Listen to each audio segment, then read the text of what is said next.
It's Watch Along Wednesday. That's right. You voted for it. WrestleMania 21. Edge wins the first ever Money in the Bank ladder match. It's great to go back to WrestleMania Goes Hollywood. One of my favorite WrestleManias of all time. And of course, what a classic match as well. This was an Edge special we've done for this one. And of course, people voted for this match. NXSteve, if I'm not mistaken, and you're joining us here today, welcome. This was actually a match you voted for in our community chat as well. It was, just for the pure fact that I do love a Money in the Bank ladder match. And yes, thank you for having me on once again. I am looking forward to this. It's been a while since I've seen it. As usual, it's not very rare I get to go back and watch some of the old stuff. So yeah, see this again. It's going to be quite enjoyable. I am looking forward to it. Obviously, for those that are watching, the timestamp so you can get yourselves prepared for Peacock and the WWE Network is 26 minutes and 42 seconds. Or a chapters feature as well will lead you straight to the Money in the Bank ladder match, the second main match on the show. Of course, the first match of that show being Eddie Guerrero and Rey Mysterio. Another belt of a match, hopefully, we'll get to do on this channel one day. But of course, yes, Edge, Adam Copeland. Obviously, this is one of the breakthrough moments of his career. Money in the Bank. We'd never seen it before. Supposedly Chris Jericho's invention. And of course, this match, you know, we were unaccustomed to what this would mean before we saw it for the first time, but obviously it's gone on to become not just its own match. It went through multiple WrestleManias, give us multiple great cash-ins and memorable moments, but then became its own pay-per-view starting in 2010. Of course, it's gone on ever since, pretty much. Money in the Bank been a big feature each year in the WWE calendar, not just for the men, but now also for the women since 2017. So Money in the Bank has really taken off in its own way, and of course, it also was a big takeoff for Edge's career as well. Yeah, it's we were just looking a minute ago to say that most of his career starts from this point. He goes on to win 2 Rumbles after this. He goes on to obviously be a multiple-time WWE champion, a multiple-time tag team champion. So yeah, it is the starting point. If I remember correctly as well, the Money in the Bank is sort of really the starting point for a lot of other spin-offs. Like, what's the TNA match where they have the 4 briefcases in the corners? Wasn't that derived from some sort of depiction of this? And then like the whole trading in the X Division title, wasn't that a spin-off from something similar to this as well? Pretty much, yeah. Feast or Fired. Something that's actually been, at the time of recording, we just had the Impact 1000. They've actually done that retro match, actually. We're going to find out the 4 briefcases, who gets what, which title shot, and of course, one of those wrestlers gets fired as well. So, yeah, a spin off from this. And of course, like you said there, with the X Division Championship, option C, the way to cash in a title to get a world title. So, Impact have probably, you could say, done a bit based off of what we've seen here with the Money in the Bank, of the classic WWE style. You win this, you cash it in anytime for a world championship opportunity. And of course, at the start of the video, we all know this is nearly 20 years old. It's no spoiler, really. Edge, of course, winning this first ever one. We're going to go and press play in a couple of seconds' time to actually go through and see how he did so. And of course, we'll talk about perhaps his cash in as well successfully. He held that briefcase for around 9 months. New Year's Revolution 2006 cash in on John Cena, which was a very big, memorable moment. But first and foremost, just before we get started, quick excitement levels to watch this match back over between 1 and 10. Oh, I'd say a 10, just because of the fact that it's a Money in the Bank match. Like we was just talking before we started as well, how long it is, and it's quite shocking that you can obviously see how this match has developed over the years with WWE. The fact that obviously now it has its own pay-per-view named after it, but the timescale is so surprisingly short. And then you realize, and you see some of the ones going on from here and how long they end up being, and how they tend to steal center stage when it comes to the Money in the Bank pay-per-view. It's all about this match and how good they are. Absolutely, indeed. And I've got to say, I'm a 10 as well. I remember actually I was lucky to do some of the retro for the channel not long ago. It was the full pay-per-view, and I've got to say, it was a highlight watching that back and watching this match back. So to actually now sit here and watch this match proper as a watch-along, I think it's going to be pretty darn cool. Big shout out to Pierre, already in the chat as well, getting set and ready. Remember, that timestamp is 26 minutes and 42 seconds on Peacock or the WWE Network. We're going to be pressing play in just over 30 seconds time. So we get ourselves all prepared and ready to hit that button, and we can watch the first ever Money in the Bank ladder match. And of course, there's not just Edge in this match. There's like Chris Jericho, Kane, Chris Benoit, Shelton Benjamin, Christian, all involved in this ladder match. So it's going to be a good time. We've got some good veterans as well of the ladder match. Of course, I'll give you a spoiler. Shelton Benjamin, definitely one to look out for in this ladder match as well. But without further ado, NXSteve, are you ready? I am indeed, mate. There we go on the countdown then. 3, 2, 1, press play. And here it is then, Money in the Bank. We're going to start off then. We've seen the briefcase above the ring, ladies and gentlemen. Of course, very different in the old school. It's just a plain black briefcase, of course. Nowadays, you see the customized Money in the Banks, of course. When you look, for example, the green one usually for the guys, although if you look at Damien Priest this year, Senor Money in the Bank with the pure purple Judgment Day briefcase, which is beautiful to see as well. Of course, the ladies as well having the white briefcase. But here is the plain briefcase, just plain black briefcase, not selling Money in the Bank in any way. If anything, I expect to see lots of $100 bills inside it. To be fair, it's never going to be top the Damien Sandow one, that leather one with the embossed print on it. That was a beautiful version of it. But yeah, it just seems to be, it's a cheap way of getting a personalized briefcase because they don't want to do a personalized title for everyone, I think. Absolutely. Well, you took my question there for me. I was going to ask what was your favorite Money in the Bank briefcase. So Sandow was probably the one for you. Yeah, definitely, man. It was gorgeous, and it was just a shame that it just never. Obviously, we know Sandown is one of the few people to ever successfully cashed it in. Absolutely. I must admit, I did like the Sandow one as well. Trying to think off the top of my head if there were any that top it, but Sandow certainly was a very special looking Money in the Bank briefcase. Not sure if Otis's lunchbox deserves a mention at this moment, but certainly that was one that definitely is for creativity purposes as well. The superstars are making their way to the ring as we speak. And of course, for those that are just joining us as well, remember that we're on 28 minutes and 11 seconds in the stream right now, of course, with WWE Peacock, with WWE Network, depending on which platform you are watching on. PS says, I miss this Shelton Benjamin. I mean, he was incredible mid-carder back in the day, and now he's just a jobber.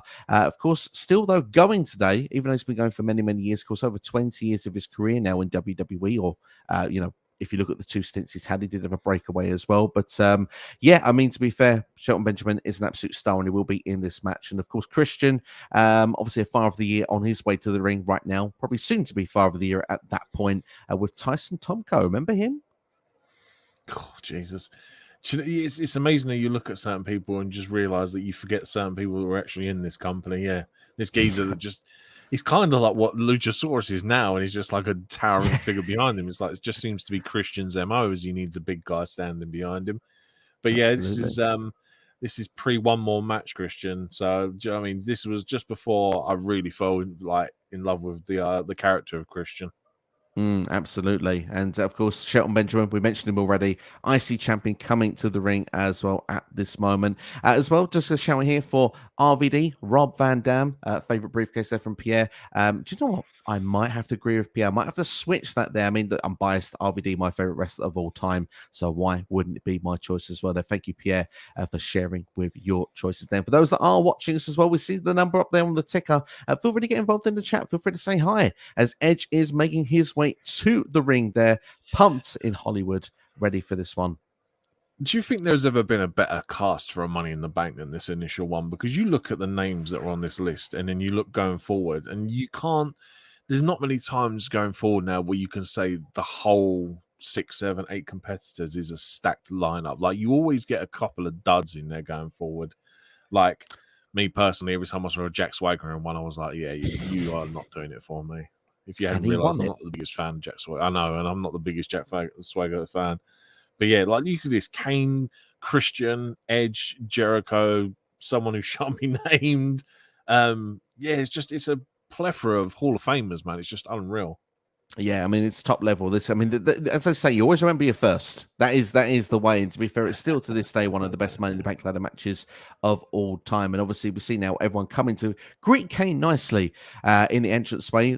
The entranceway looks to be on fire as well. With the back, is the ladders on fire? Is that me? Yeah, that's Kane's old pyro entrance, isn't it? Where they would set the ladders on fire. I'd think it's cool as hell, man. Do we think it's cool for the ladders though? Well, as long as they don't go and use them, I'm sure it'll be all right. I'm sure there's probably extinguishers being used as we speak here as Kane is going towards the ring now. Edge attacking him from behind. Shelton getting involved as well. I mean, when you look at this, like you said, the amount of talent that is in this match here, obviously multiple world champions as well involved here. I'm trying to think, is Shelton Benjamin the only one to not won a world championship at this lineup? Yeah, I would think so because the rest of them have all done it. I mean, don't get me wrong, Christian's was from this point, what we 2005. Christian doesn't get his for another maybe 6-7 years. So he used his last one to attain a championship. So yeah, I think Shelton is the only one. He is, and sadly, what a performer as well. Then we'll see Christian take the first big bump of the match there, ladder straight in the mush. Yeah, not not pleasant for him to start off this experience. But hey, Shelton Benjamin here, actually in the ring with Chris Jericho at this point as well. We've got a question coming. Looks here from Pierre. Let's throw this in here, boys. Do you think the cash in and the winners of Money in the Bank Women's are not really unforgettable than the men's cash in the winners? Since the women's Money in the Bank as they appear since 2017. What's your take on that question there from Pierre? More of the men's have been more famously remembered. Unfortunately for the women's, it's like of the 5 or 6 times they've had it, 4 of them have been on the same night, and I have a tendency to forget I forget them just because I think it's been a waste of the whole creative narrative. Don't get me wrong, the 2 that have lasted longer than 5 minutes, I do remember. So yes and no, it can be seen as amazing over the top rope there by Christian. It can be seen as a highly memorable moment if WWE don't spoil it with their creative choices. Absolutely. Oh, amazing. Shelton just going over the top rope there with a senton, just landing on everybody, including Tyson Topco on the floor as well there. What a great spot that is. Oh, dear God. Kane. Oh, dear. Kane's going to the top. Everybody get ready to catch. He's going off. Oh. He forced everyone to be a hell of a lot quicker there because not everyone was ready to jump for him. No. I thought myself like a bowling alley. It was like a 7-10 split, that one, wasn't it? To be fair, everyone sort of got themselves in position just in the nick of time there. But just to answer Pierre's question at the bottom there, I sort of agree and disagree at the same time. I mean, the thing is, when I look at the women's, like you say, a lot of them cash in really quickly, which doesn't help. But I do feel that the men's choices of winners in recent years haven't always been the right choices, in my opinion. I think this year with Damian Priest, there is an asterisk there, but I think ultimately it can be the right choice. I know everyone wanted LA Knight to win it, but I certainly think Priest was the prediction going in. Austin Theory wasn't everybody's taste. Big E for me was the right choice. But when you look at people like Braun Strowman, Baron Corbin, there was a couple of years where it just felt like the people were winning and not cashing in successfully. And I don't know, just think had gone a bit wrong with it since 2017 for a period for me. As a concept, it feels that now it's become a bit more of a better concept again in the last sort of year or two because they've booked it much better, in my opinion. I feel that 2021 was a great pay-per-view, the first one back with fans. And of course, when you look at 2023, obviously this year was in London. And of course, that was a super hot crowd with a super good show as well. Yeah, it's they have done right by it recently, but I think that's the bad thing about it though, is it's got that stigma of having so many bad moments with it as well. But unfortunately, all the bad moments are memorable as well. Sorry, Absolutely, I'm just interrupting you. Chris Jericho has absolutely destroyed everyone with a ladder until Benoit takes him out with a German suplex. And what a spot as well there. Fantastic. Looks like another ladder being brought straight back into play as well. And obviously, being as an original concept, let's just talk about this Money in the Bank ladder match, what we're seeing so far. And you're just now getting a replay of that German suplex there as the ladder goes flying out of the ring as well. Good thing that wasn't near the front row as Benoit's going to try and attempt to get up the ladder as well. Kane seems to have goozled. No, can we counting to a cripple crossface? There we go. What's your concept when you look here of the original Money in the Bank ladder match? When you go back in memory and you think to yourself, like, what was you expecting when you first heard this match was announced? That there's going to be a ladder, there's going to be 6 superstars, there's going to be a briefcase. Did you expect to see some of the chaos and excitement that we have got? And do you believe it'd still be a concept we'd see here today? I mean, the initial idea of it is just, okay, it's just a ladder match and they've replaced the title with a briefcase, which is, yeah, sure, fine. I can live with that. But then what's really done it right is the fact that they booked the initial first ever cash-in correctly, and it was done properly, just as we see Kane destroy Benoit's arm between the rungs of the ladder, and Edge spears Kane. But yeah, it was booked right the first time. I think if the creative had been bad and it hadn't been booked right, then we probably would have never seen it again. Very true. Great point, because not only is the match, obviously, as we're seeing right now, we've got Edge and Christian now with 2 ladders in the ring. So we're quite familiar with seeing us. Let's have a look. It's a ladder. Yeah. Oh, dear. Sorry, Kane. The thing was, this match just... Oh, hang on, here we go, Shelton. Oh, lovely. Springboard clothesline there. But yeah, this match just has the ability to steal the show. No matter what your main event is, it's all about this match going forward from here on out. Like, every time this match rolled around, it was a case of what they can do to up the last one. Absolutely, and the thing is as well. Obviously, we talk about here. Is the idea is to build that next star. Obviously, spoiler alert. We've already mentioned about. But, it's in the thumbnail. We see Edge wins this at this point, not become a world champion in WWE. So the element of picking a superstar that was looking to get to that next level, trying to get them to the top, and obviously, like you said there, this is a place that now he can cash in anytime. Monumental after that. You go in and cash in. He did that first time successfully. Big special spot, New Year's Revolution 2006, to take the title away from John Cena. And obviously, from there, when you sit there go every year, we see RVD the next one. Then it was meant to be Mr. Kennedy, but Edge, of course, would win the briefcase off him again. CM Punk for a couple of years. You could see people getting to that next level. We were building new stars off of this match. And I think that's something that made this extra special very, very quickly. Because if you'd seen the same old song and dance, the top stars going and winning this match, you kind of think, well, they don't need it because they're already in the main event scene. So this became very special very quickly. Yeah, this was very much a mid-carders, almost a mid-carders title. Like, it was something to project them to the next level. But I think the most important thing with this was that I think you could probably say 99% of people probably expected, awesome splash there by Shelton.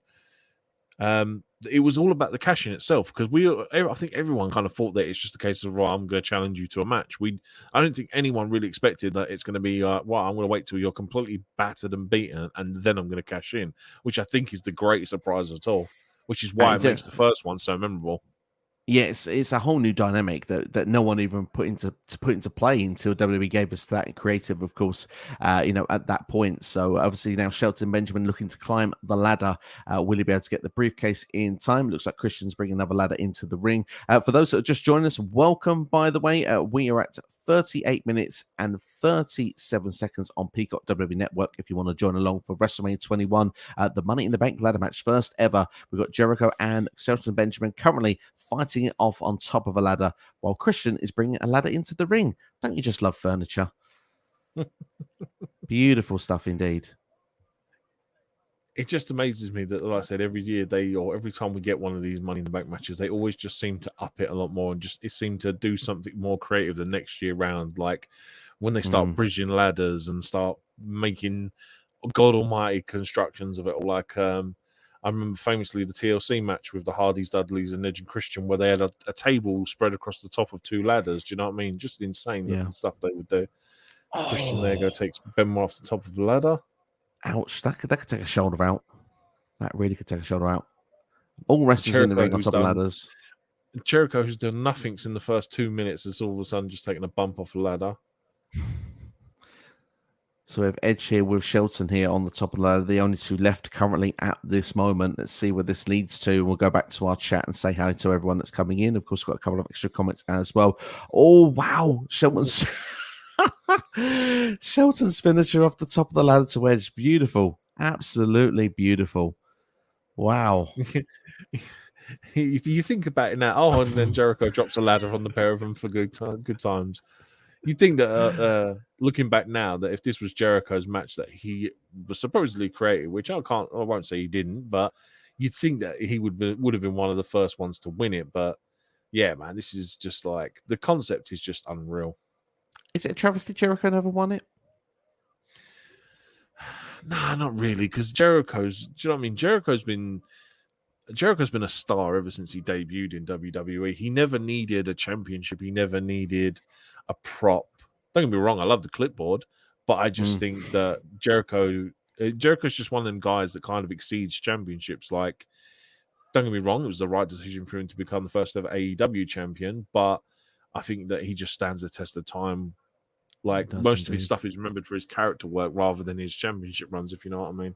Absolutely. Well, apologies to the chat, because one of the biggest spots in the match is about to take place. And I've got to say, still to this day, possibly the greatest moment in a Money in the Bank ladder match, in my opinion. Jericho reaching at the top of the ladder now for the briefcase. Watch Shelton now run up the ladder. Look at that perfection Quality for the clothesline. Outstanding. Honestly, a standing ovation as well. The worst part is no one's ever been able to top that. Like, every time they try and do the same thing, no one can match it. It's like it was perfect the first time, and no one can hit it. No one can even, like, try to replicate or even try to do something close to it. Oh, this is obviously when they've got the sky camera as well looking down, and it just looks even better. Absolutely. Move over Montel, Vantelius Porter. I tell you, the MVP when it comes to this is Shelton Benjamin. Outstanding stuff indeed. Shout out to RA9 Gamer in the house. Hope you're keeping well. Thank you for joining us. P also going on to say that love the golden running briefcase that was Seth Rollins and Sheamus won back in 2014 and 15. Of course, Jericho never won Money in the Bank. And with all the incredible performances Shelton did in every Money in the Bank ladder match he has been in, I think he deserved to win one briefcase. And to be fair, Pierre, I do agree with you. He never, unfortunately, got his moment. Always the bridesmaid and never the bride, so to speak. And ouch. Shelton Benjamin is currently tied up in the top rope because of Kane chokeslamming him over. Shelton Benjamin is stuck. I thought he was meant to go to the floor, but his leg's just stuck in the rope. We've got Tomko in the ring now. Oh, my God. So Luchasaurus about to help Christian Cage here. Think about it watching him. He's going to put him on his shoulders, isn't he? Yeah, absolutely. It feels like one of them. It's a James Ellsworth Carmella moment coming here. Christian making his way up. Funny. JR commentary, superb as always. Oh, Shelton Benjamin's free. We're all right. He survived. There we go. But Christian's about to grab that briefcase, although Kane is coming up. Unbelievable. I always thought the ladders were so sketchy. This isn't going to be pretty. Bye, Christian. Oh, that's great. From 20 foot up inside the ring to the outside, landing on Tonko. Tonko should be out now, technically, for the rest of the match. I have fingers crossed will be. Yes, Shotzi did try that spot, of course, just recently. Didn't work out as well, unfortunately. But it's a very difficult spot to master. It is a shame, unfortunately. But another comment that did come in as well was if one day Charlotte Flair was to win Money in the Bank briefcase and cash in and become a champion, it could be the biggest mistake Triple H or Vince McMahon ever made because Charlotte doesn't need it at this point of her career. You'd say she doesn't. She doesn't, although to be fair, WWE sometimes want to give wrestlers those accolades to say that they had them because you can see right now Becky Lynch, NXT Women's Champion, but as at the moment, Chris Jericho, I should say, and Kane both flying off the ladder. Ladder's bent as well as it goes down to the canvas this time. Everybody currently out of it in the ring. But let's be fair, Charlotte Flair did take the NXT Championship off Rhea Ripley at WrestleMania a couple of years ago. So was that 2019 or whatever it was, and it was. It's just a case of it is just an accolades thing, really. But yeah, you never know. I think it's Charlotte Flair just seems to be unanimous with the world titles for WWE. So maybe the Money in the Bank briefcase is a step down. But then again, she won a Rumble, so nothing's impossible. Absolutely, got to get into that Magic 16 somehow, hasn't she? I think we're going to get to another big spot now in the match. Kane laid out in the ring. He who shan't be named is climbing the turnbuckle, what looks to be now going towards the top of the ladder. And I can promise you, this one's going to hurt. It is indeed. This one's going to hurt. I think I might cringe now. Bloody nose as well.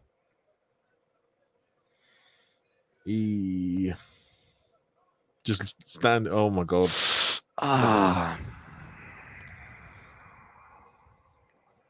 Ouch. I never understood how you were ever supposed to fall safely with that. Do you know what I mean? Yeah, for me, it's not a spot that you should be doing. Obviously, see the blood coming from the forehead afterwards. Looks like that's. Yeah. It looks like he's busted open hard way. Looks like it. Yeah, but regardless of even the person who's doing it, if your head does actually make contact with the body. The whiplash you must suffer alone just from the contact is unreal. Absolutely, yeah. Apparently, 2020, WrestleMania 36 is when Charlotte took that NXT Women's title from Rhea Ripley in the Performance Center. There we go. COVID times, we tried to block it out. Yeah, that's what it is. Or 20, yeah.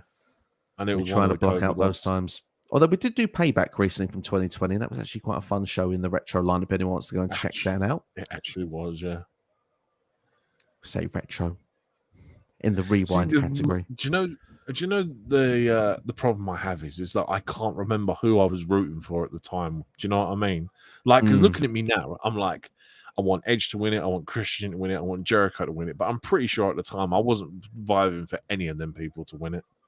No, it's hard to say at the time. I can't go back at that time and say for sure, but I remember I've always been an Edge fan, even through he had a bit of a period, I think, around 2004. He's just taken Benoit off the ladder, by the way, with a steel chair. Edge is climbing up, and this just could be that magic moment, ladies and gents. Edge climbing up the ladder and giving it the respect it deserves.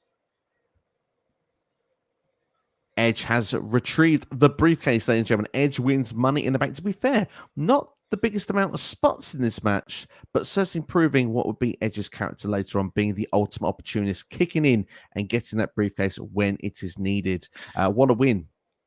It's almost the flattest finish to a Money in the Bank briefcase. Like, you think of the finishes we've had since. It's kind of like Jericho was very not in this match at all. Like, he was in it slightly at the start, slightly in the middle, and then he disappeared for the rest of the match.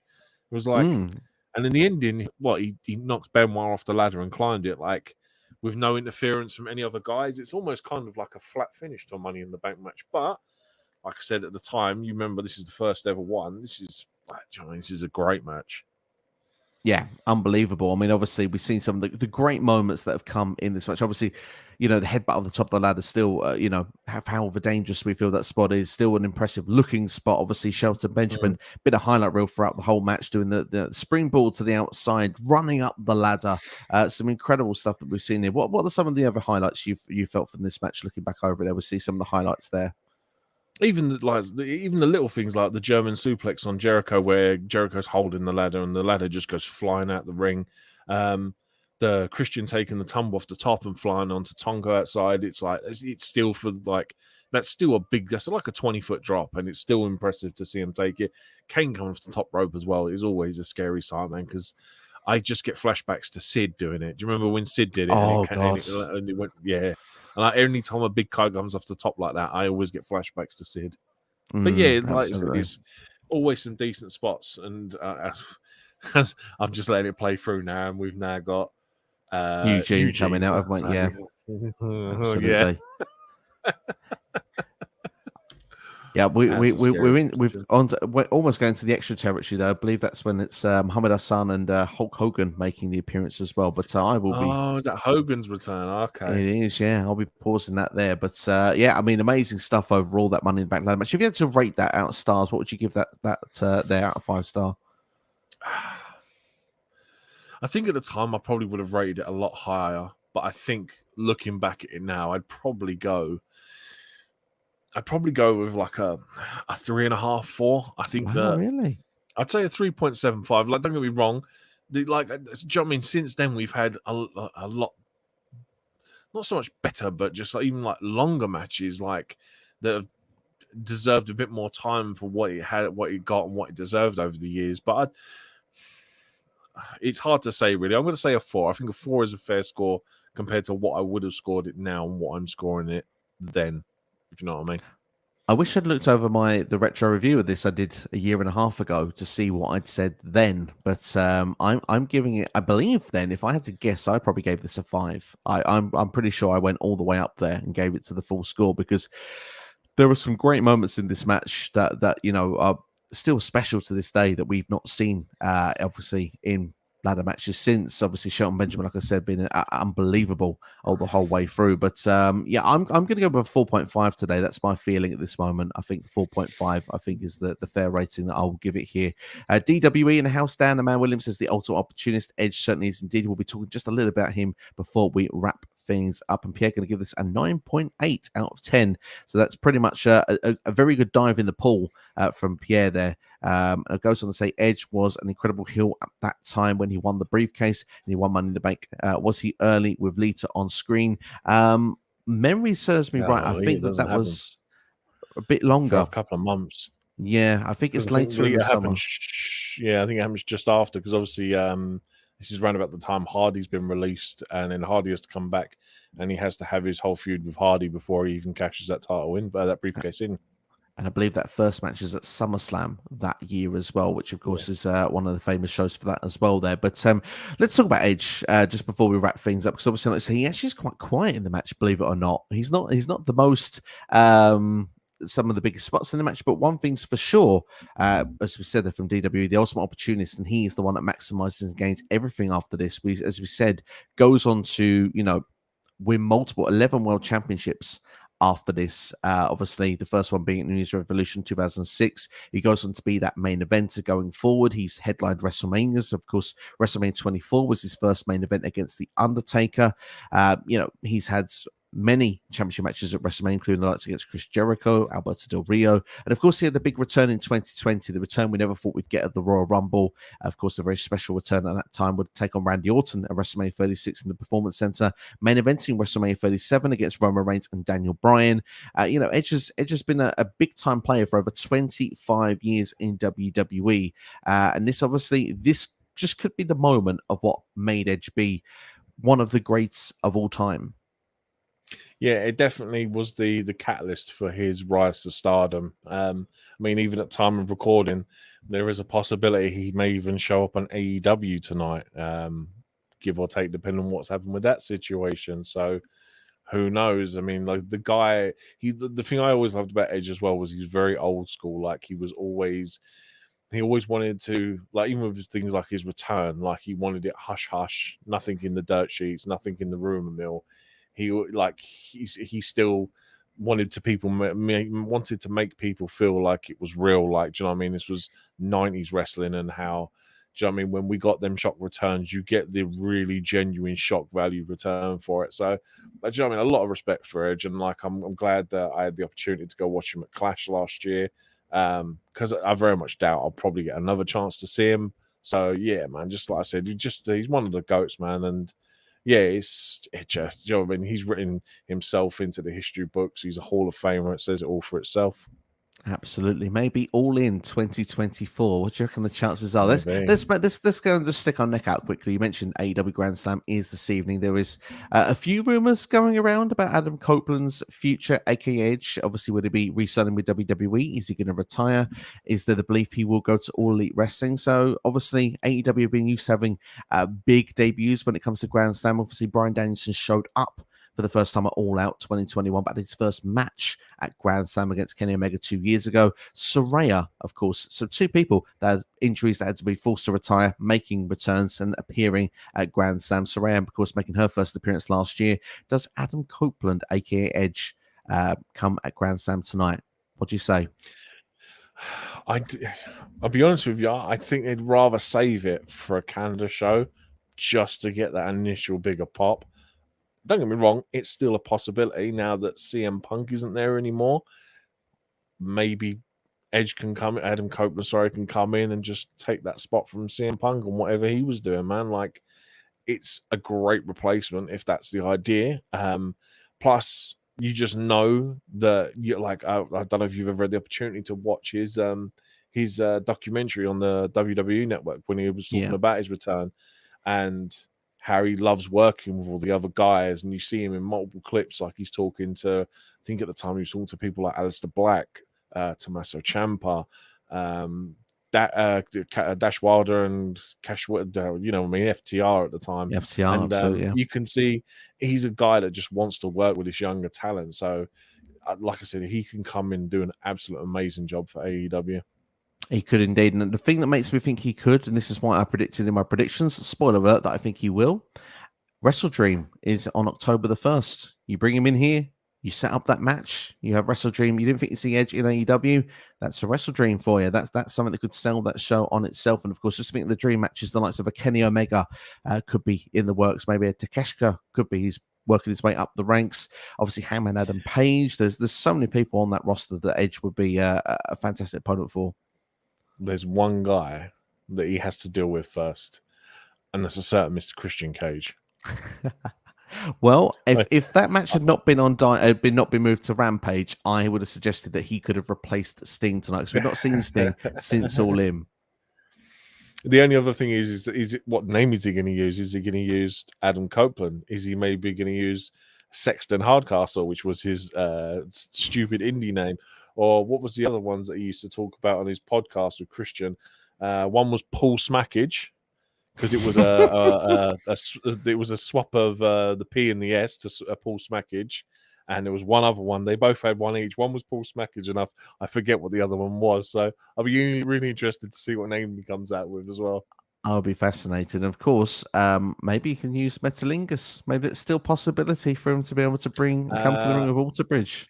He will, because the guy in Alter Bridge is his friend, and he asked for that song before. I think before Alter Bridge even became big, and the guy in Alter Bridge owns the rights to the song, so that he'll take that song with him.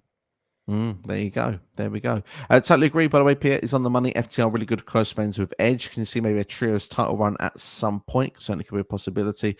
And Damon Keep, I think is his name, in WCW. So that was a flashback, of course, back to the WCW Pro days of the Saturday night's Sunday morning show. Great memory from Pierre there. But yeah, we'll see if he does appear in AEW tonight. Of course, if he was to re-sign with WWE, there's certainly some great things we could see him still do. Perhaps maybe try and go and win that World Heavyweight title one more time. Of course, Christian's thing was the one more match, but obviously for Edge to have that moment to go for the world title one more time would be a very special moment indeed. I think he went to AEW. I think Tony Khan is clever enough to sit and go that we need to give him a title run. I think WWE was stupid. Like, they really missed the key plot point there with his return, that they never gave him the opportunity to win back the title that he never actually officially lost. I think it was a real missed opportunity. Yeah, I do see where you're coming from there entirely. Oh, hang on. Pierre says Damon Stryker was the name. Sorry, there we are. Damon Stryker there for us. Okay, there we go. I must admit that I do see that pop up on the what's it called, like on your social media platforms here and there, but I never pay too much attention to it. So I did a WCW watch through, but of course didn't do WCW Pro, so I never saw Edge's performances in World Championship Wrestling. But we'll move on, and just to wrap things up very quickly, for those that have enjoyed the video, make sure to like it, share it with a friend, and subscribe as well. And before we do wrap things up here today, NXSteve, is there anything you would like to finish off by saying about Money in the Bank, the first ever one at WrestleMania 21? No, I just say it's always great to go back and watch some of this stuff, because like you really get to appreciate certain wrestlers that we don't get anymore. Like prime Shelton Benjamin as well, I think is one of them key ones. Like this is one of his most famous ones, as well as the super kick from HBK as he does a springboard off the top rope. One of the best super kicks you'll ever see in your life. And it just, like, to go back and watch some of these people in their prime is just a sheer joy and pleasure to do so. Totally agree. Shelton Benjamin, for me, definitely MVP of this match. Outstanding from top to bottom, obviously. The right winner in Edge, like we said there, for what it went on to go and create afterwards. Obviously, we have some household names like Chris Jericho and Kane, and obviously Christian in there as well. So you got a solid line up there for the first ever Money in the Bank ladder match. But we hope you've all enjoyed this video anyway. Like we say, make sure to share some love as well. And before we finish, NXSteve, I remember what the other one is now. It's Flip Sunset. Flip Sunset. Honestly, that's the one. Sunset, I hope. Paul Smackage. They were the two names that they went by. I love it. I love it. They should definitely use it. Well, ladies and gentlemen, I think that is that we will end the video on. But like I said, if you enjoy these watch-along matches, then make sure to let me know in the comments below. Obviously, it's a big key component to let us know whether we should be continuing on with this series or not. But just to whet those for the appetite that are enjoying this series, the next one that we're going to be doing, and the vote will be going out very shortly, so keep an eye. We're going to do from NXT Takeovers is going to be the next match watch-along. So NXSteve, I Don't thought tease you guys... me. I'm not. Don't tease me like that. It's happening. It's happening. The next one will be an NXT Black and Gold special. So what we'll do is we'll throw matches up on the poll, and yes, DIY Mustache Mountain will be one of the options, and we'll see if people vote for it or if they vote for one of the others. I will give you a hint as well. One of the matches that I would like to do, DIY versus the Revival, will be another one of those options. The two out of three falls one from Toronto will be one of the options as well. And we have 2 or 3 more classics to add alongside. So keep an eye out for the poll in the community tab. And as those that are looking for No Mercy week, don't worry, you got that coming up for you as well. This Sunday, myself and NXSteve will be back, and we will be doing No Mercy 1999, the show you voted for, and it's another Edge themed special as well. Edge and Christian and the Hardy Boys redefined the ladder match forever. And as well as that as well, we've got the No Mercy quiz taking place early next week, and then of course No Mercy predictions for NXT will be coming up next week as well. NXSteve has gracefully offered to sit in the hot seat once again for the quiz. But that's all from us, mate. Thank you all for watching. We've got one final comment that's coming through. Old boy takeovers are so gold. That will be cool. Absolutely, Pierre. Make sure to get your vote in. I'll try and get the vote out tonight. If not, definitely be in the community tab tomorrow. But that's all from us. Thanks for watching. Look after yourselves and each other. And we'll see you next time. Thank you all for watching.